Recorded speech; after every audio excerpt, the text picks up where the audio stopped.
Haunted. He lived quite alone in the stone-built shanty perched on the highest pinnacle of the great sun-bleached chalk cliffs. All about him, as far as the eye could reach, lay the flat, salt marshes with their dank, yellowed grasses. Against the inland horizon, 3 gaunt, thin-foliaged trees reared themselves from the monotonously even soil. Overhead the clouds splotched blue-gray sky, and below him the changing, motion-pulled, current-swirling depths of the blue-green sea. And at all times of the day and the night, the wild whirring of the seagulls' wings and the uncanny, inhuman, piercing sound of their shrieking. He had built himself the stone shanty upon the highest pinnacle of those waste-grown chalk cliffs, and he had stayed on, year in and year out, close there to the sea. In winter, for a livelihood, he made baskets from the reeds he had picked in the swamps about him. In the summer, he sold the vegetables he grew in the tiny truck garden behind his house. Somehow he managed to eke out a living. The fishing folk in the small village at the foot of the cliffs saw him come and go along their narrow streets, morose and taciturn. He never spoke to any of them unless he had to. They, in their turn, avoided him with their habitual, superstitious uneasiness. He went to and fro between his shanty and the village store when the need arose.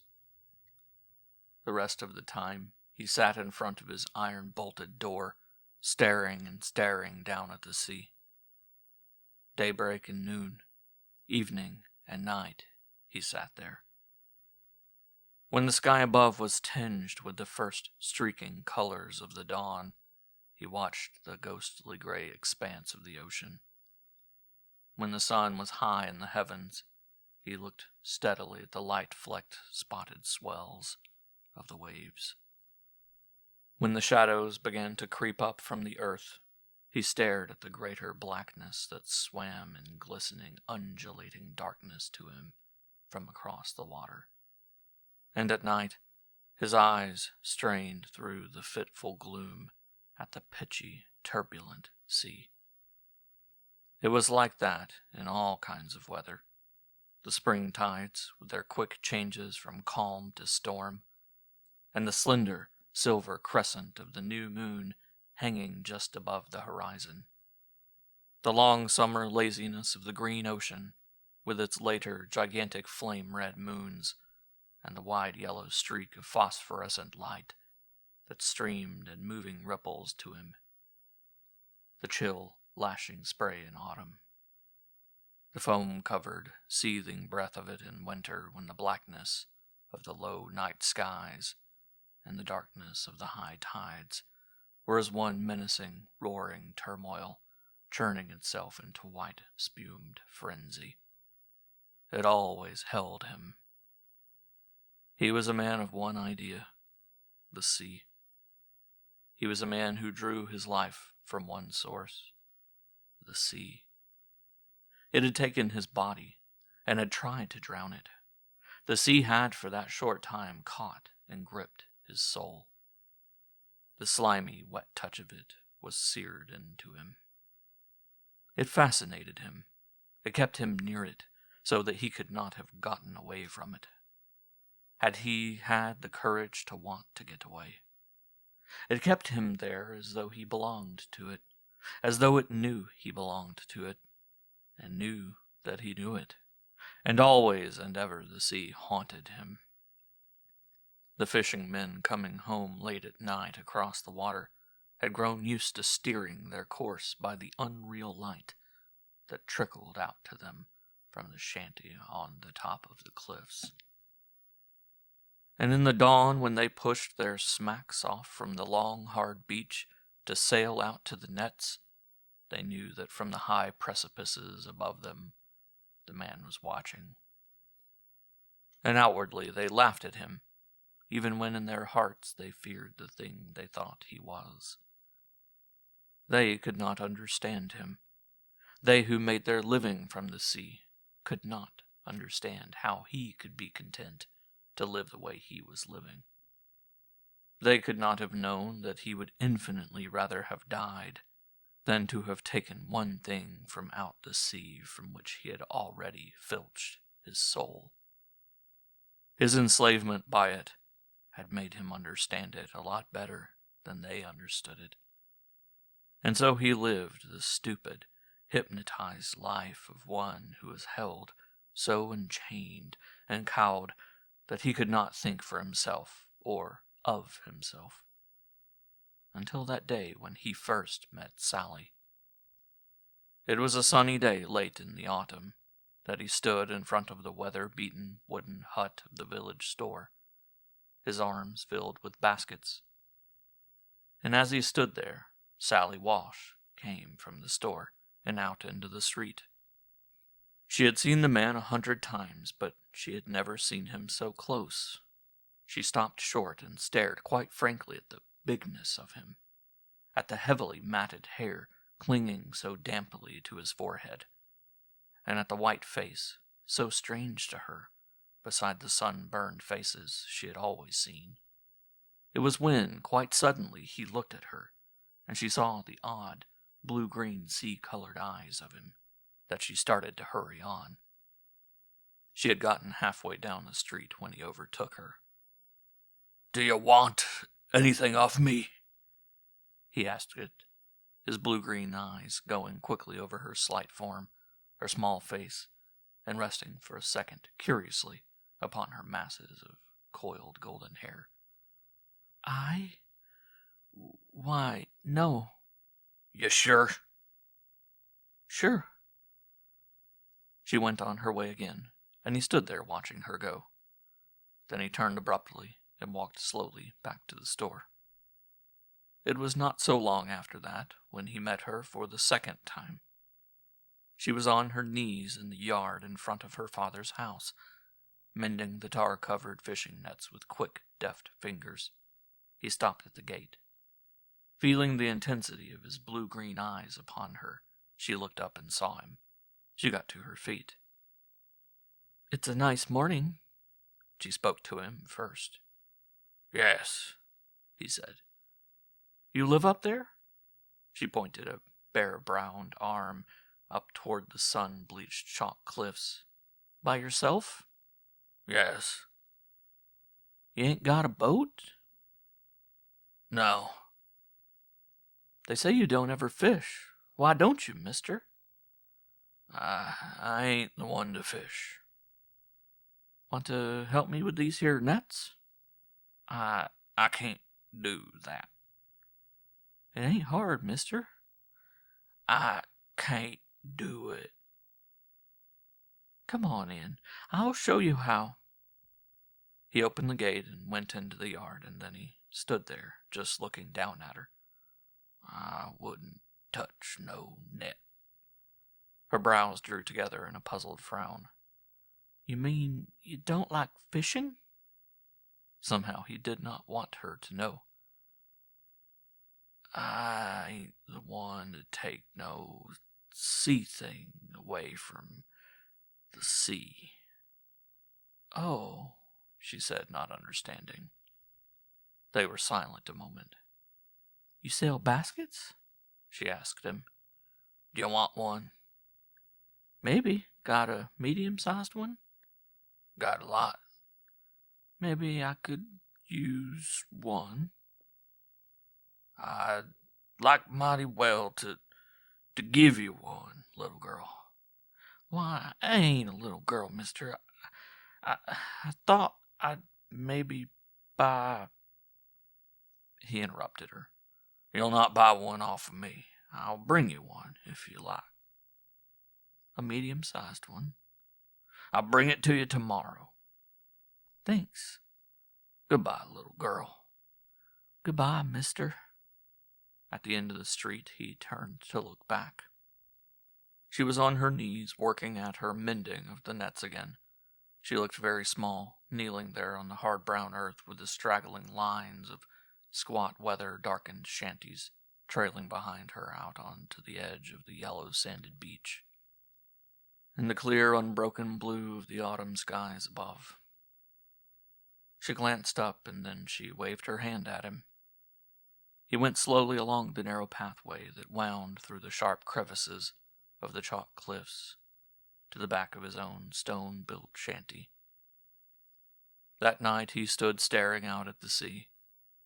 The moon was on the wane. It hung very low in the sky, so that the red-gold streak of it seemed to dip into the water. A cold northeast wind lashed over the waves. Dark, swollen, purplish clouds raced together in an angry mass. The sea itself was black but for the tossing, gigantic waves, with their dead white crests of spraying foam. The pounding of them on the beach below him vibrated in his ears.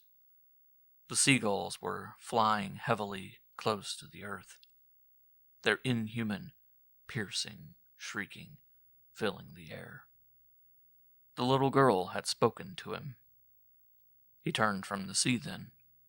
He went into his shanty.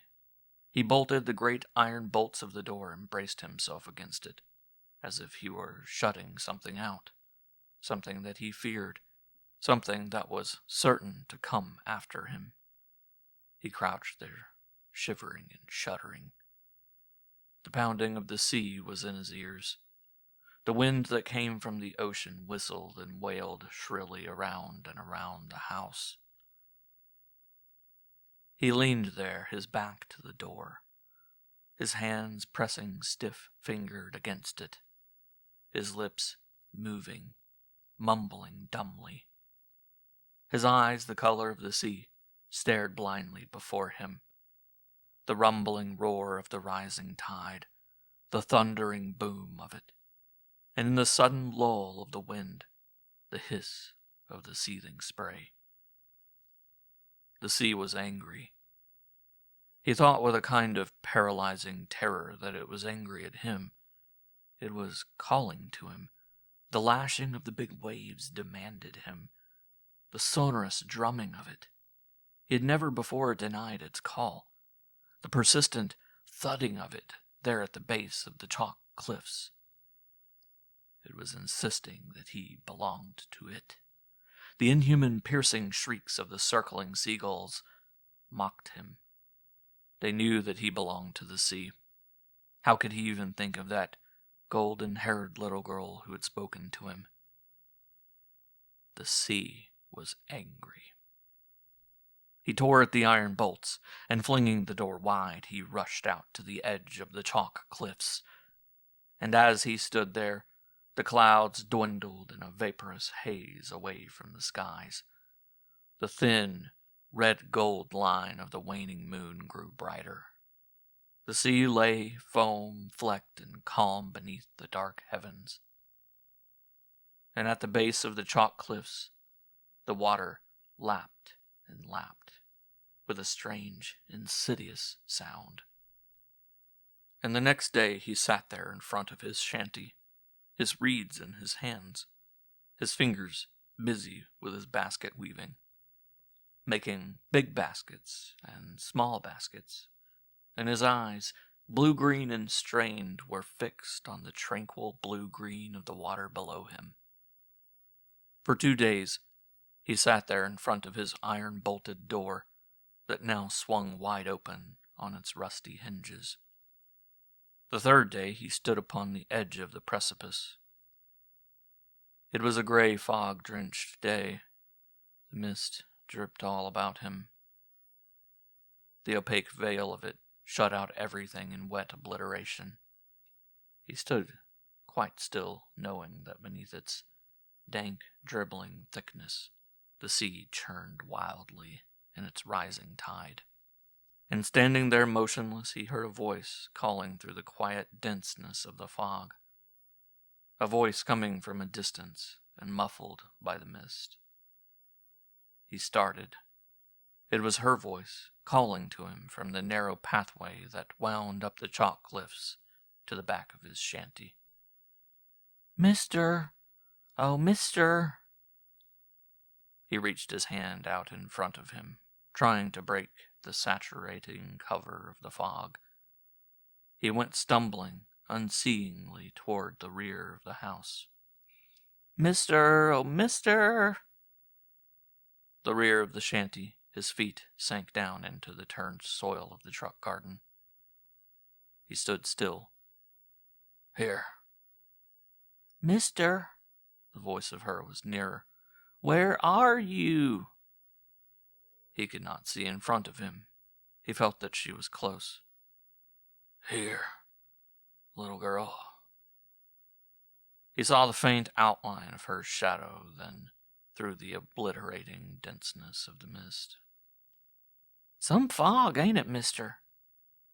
"Stay where you are. There's a precipice." "I ain't afraid of no precipice." "Stay where you are."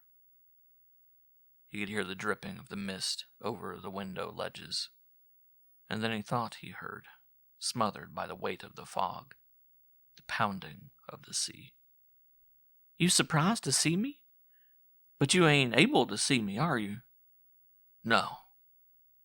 "You ain't surprised?" Down there at the base of the chalk cliffs, the sea was still, waiting. "You shouldn't have come." "Why? You don't mean? You ain't trying to tell me you don't want me here?" Great beads of moisture trickled down across his eyes.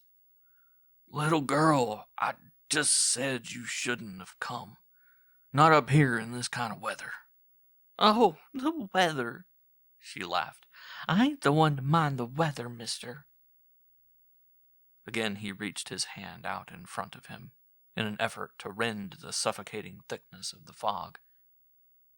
His fingers touched her arm and closed over it. From below him came the repeated warning roar of the waves. "Can you find your way home by yourself, little girl?" "I ain't going home, mister. Not yet.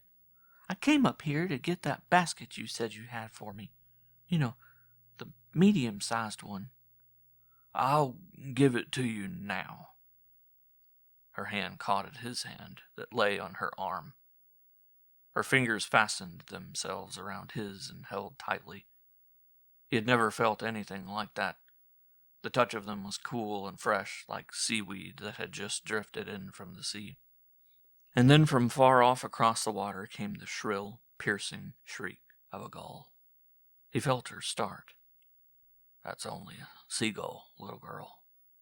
"I know, mister, but don't it sound strange, almost as if it were the sea itself, calling for something?" For a second he could not speak. "Why?" His voice was hoarse. "Why you say that?" "I don't know. Sometimes I get to feeling mighty queer about that water out there." "You mean, why, you ain't afraid of it, little girl, are you?" "Afraid? There ain't nothing that I'm afraid of, mister. Why, I'd go anywhere and not be afraid." He repeated her words very slowly to himself. "You'd go anywhere and not be afraid." He thought then that the fog was lifting. A sickly, yellowish glow filtered through the heavy grayness. He could see her more distinctly. "There's only one thing about the sea, mister, that'd scare me, and that's—" She broke off abruptly. "What, little girl?" "Why, mister, I can't hardly say it, but there's Pa and there's my brother Will. If anything ever happened, if the sea ever did anything to Pa or Will, why, I guess, mister, I'd just die." "Don't," he said quickly. "Don't you talk like that." For a second they were silent. The sun was breaking through the dwindling thickness of the mist. He could see it lifting in a faint gray line, uncovering the reach of the flat salt marshes with their dank yellowed grasses. A thin silver net of it hung for a second between the sky and the earth, and was gone. From the base of the chalk cliffs came the sound of the sea lapping and lapping with insistent cunning. She dropped his hand, and she stood there looking up to him, scanning his white face with those childlike eyes of hers. "You live up here because of the sea, mister?" "Yes." "You ever feel the sea's something alive, like you and me?" "You feel that, too?" "Yes," she said slowly. "And I knew you felt it, because the first time I saw you, why, you're somehow something like the sea." His hands clenched at his sides. His breath came in quick, rasping gasps. "I'll get your basket," he muttered. He rushed into his one-room shanty and caught up the basket nearest to him and went out again to her. She took the basket from him in silence. She slipped the handle of it onto her arm. Her hands rubbed against each other, the fingers of them twining and intertwining. "I'll be going now, mister." "Yes." "I've got to be getting home before Pa and Will go out to the nets." "Goodbye, little girl." "Goodbye, mister, and thanks." He stood there and watched her go from the back of his stone-built shanty down the narrow winding path that lay along the sun-bleached chalk cliffs. She went quickly and lightly down the steep incline, her small, slender figure in its blueprint dress, with the sun bringing out the burnished glints in her golden hair. His eyes strained after her. In a short while he lost her from sight. He went back to his basket-making then. And as he sat there, his fingers weaving and bending the supple reeds, mechanically working them into shape, he tried to shut out all thought of her, to feel as though she had never come to him, to rivet his attention upon the insistent pounding of the sea that hurled itself again and again at the base of the chalk cliffs, calling and calling to him. After a while, the early deep blue dusk of the twilight came. He got stiffly to his feet. The long-moving shadows were quivering in fantastic purpled patterns on the ground about him. Great daubs of them clung in the crevices of the chalk cliffs. A mat of shadows crept over the flat salt marshes and through the dank yellowed grasses. There was a sudden chill in the wind that came to him from off the water. A flock of screeching seagulls, wildly beating their wings, rose from the cliffs and whirred out toward the open sea, the uncanny piercing sound of their shrieking coming deafeningly back to him. He stood there staring at the ocean, his head well back, his nostrils dilated, his blue-green eyes strangely wide. Far in the distance, against the graying horizon, he could see the choppy, white-capped waves racing over the smooth, dark water.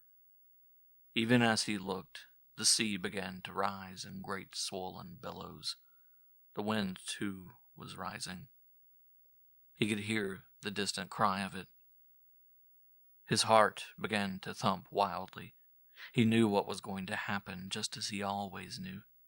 He could feel what the sea was going to do. He stood there undecided. A quick picture came to him of the storm. He had seen it all before. He stood there on the chalk cliffs and watched it all. Watched the shattered, broken logs, the swirling, sucking water. The sea had held him under its spell, had compelled him to witness its maddened, infuriated stalking of its prey. Her people were out there. Her Pa and her Will. Why had she told him that? Why had she said if anything ever happened to them, she would die? Why? He could just make out the stiff sticks of the nets reaching thin and dark from the surface of the gray water against the lighter gray skies. and the boats rowing toward them. The boats with the fishermen. He could see the slender patches of them rising and falling with the waves, going slowly to the nets. He could distinguish the small, dark shadows of the men rowing. They had pulled him out of the sea in that early morning. He who was something come from the sea, and of the sea, and always belonging to the sea. To betray the sea. The waves were racing in to the shore, the thumping, deafening boom of them there at the base of the chalk cliffs below him.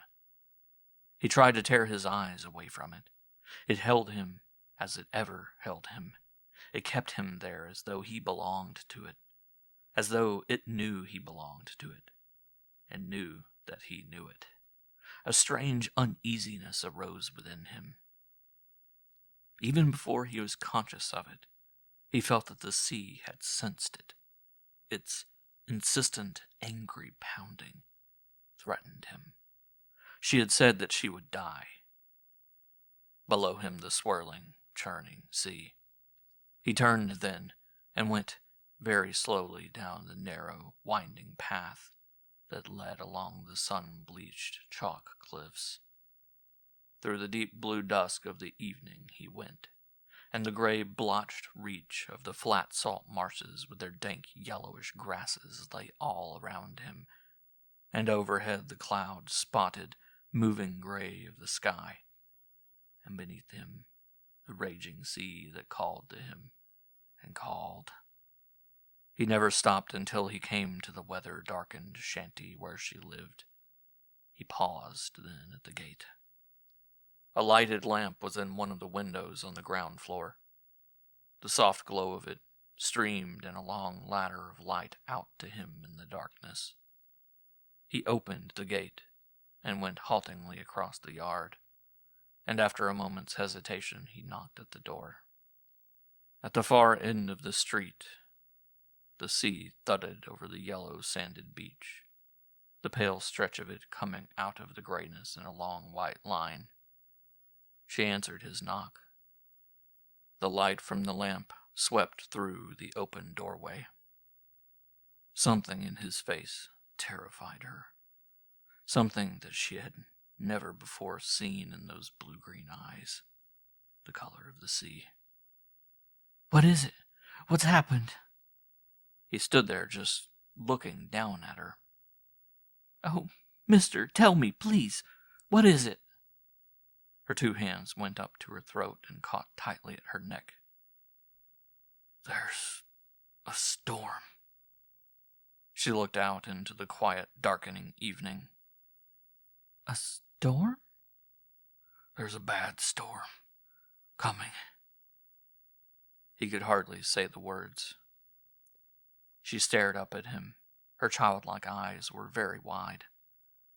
"Will it be soon?" He never took his blue-green eyes from off her face. "It's coming. Quick." "They're out, Pa and Will." He said it very quietly then. "That's why I'm here." "How can we get them back?" "Oh, little girl," he muttered. "Little girl." "How, mister? How?" "I'll get a boat." "There's Sam Wilkins' smack down there at the wharf. We could take that." "Then I'll go after them." They went from the door together down the street and out onto the back patch of the wharf.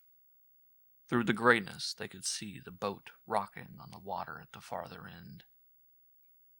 The wailing of the rising wind, the pounding of the sea, and close to them the muffled, bumping sound of the smack thrown again and again at the long wooden piles of the wharf.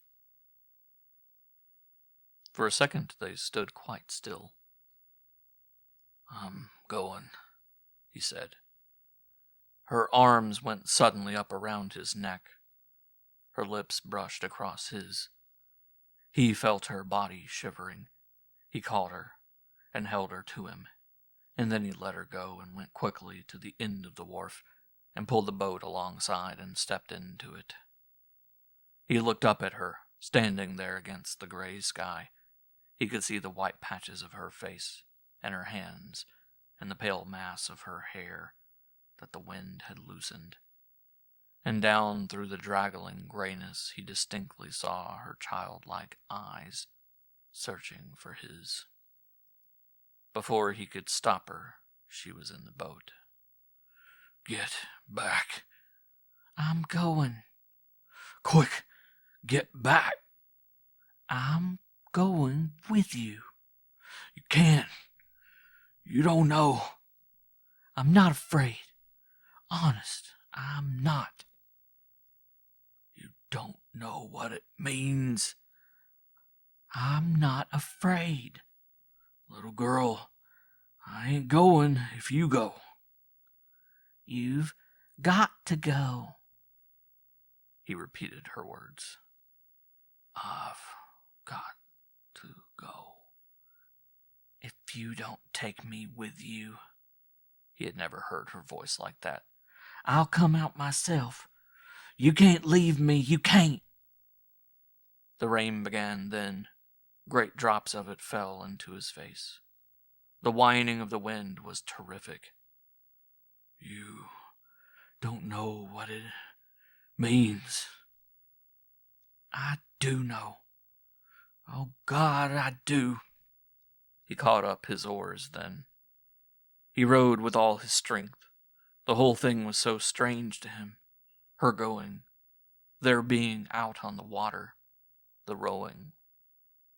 The waves rose in tremendous black swells all about them. The rain and the spray drenched them. The wind rocked the small boat. The whistling wail of it, the lowering clouds sprawled pitchy sky. He pulled in silence until they came to the nets. She stood up in the boat and called. Again and again her voice rose into the wind. "Sit down," he told her. A distant shout answered her. He bent to his oars then till he came to the cluster of smacks on the other side of the nets. "Pa!" she cried. "Sally, what you doing here?" "Pa, there's a storm." "I can see that." "Pa, come on back to the shore." "You get on back, Sally. It'll blow over." She turned to him then. "You tell him," she said it desperately. "You tell him." He waited until he got just alongside of the fishing smack. "It's going to be a bad one," he said it slowly. He thought then that the angry swirling of the sea became more infuriated, that the swelling of the waves was greater. Far in the distance he heard the inhuman, piercing shriek of the seagulls. "Who's there, Sally?" "It's me." He saw that both of the men in the smack leaned toward him. "What?" It's me." "You?" "Go on back, Pa. We'll make him. Go on back. Get the others to go. Please, Pa, please." For answer, he heard the man shout to the other boats about the nets. "Storm, lads! Make for the shore!" He saw a moment's hesitation in that cluster of fishing smacks, and then one by one he watched them pull away from the nets and row toward the beach. He reached out his hand and caught hold of the other boat's gunwale. "Make the little girl go back with you." "Come on, Sally. Hop across there. Pa'll help you." "We'll follow you, Pa." "All right." "Tell the little girl to go with you." "With me?" "Tell her." "You go on, Pa. We'll come right after you." He felt the boat at his side give a quick lurch. His hand slipped into the water. He could feel the sea pulling at it. His own smack rocked perilously for a second, and then he saw the girl's father and brother rowing toward the beach. What'd you do that for? She did not answer him. A wave broke over the bow of his boat. In the darkness, he could see her crawling on her hands and knees along the bottom of the smack to him. He reached down and caught her up in his arms. Will they get back safe? She whispered it. Yes. Sure? They're there now. And then the storm broke. The lightning flashed in zigzagging, blinding flares across the dark of the sky. The thunder rumbled in clattering crescendo. The sea tore and swirled and sucked. Wave after wave broke over the small boat. She rocked and pitched and swiveled. The oars were washed away. The rain and the wind stung them with their fury. The spray cut into their faces. From far off came the uncanny, inhuman, piercing sound of the seagulls shrieking. He knew then that the time had come. He held her very close to him. He had filched his soul from the sea. He who was something come from the sea, and of the sea, and always belonging to the sea. He had betrayed the sea. Little girl. I'm not afraid. Little girl. I couldn't stay on without you. I always knew, always, that sometime you'd go back. You're not scared. Just hold me tight. The foam-covered, seething breath of the water churning itself into white spumed frenzy. The dark, lowering skies. The black, deep pool of the sea. Tighter.